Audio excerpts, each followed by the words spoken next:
ginagawa niyo, ma'am? Nagdi-delete ng friends. Grabe ka naman, ma'am! Nagde-delete ka ng friends! Ang sama-sama niyo talaga! Ang laki.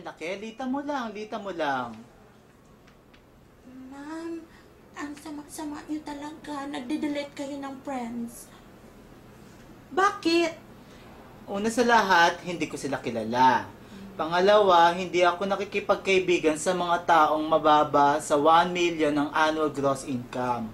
Eh di ilan na lang po ang natira, ma'am? Wait lang. 1.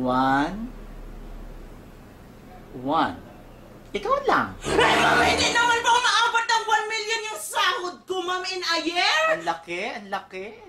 Dita mo lang. Ma'am, hindi naman po maabot ng 1 million yung annual income ko. Eh di tataasan ko. So, frienda kita. Saan ka pupunta, Day? I-approve ko lang po yung friend request niyo, ma'am.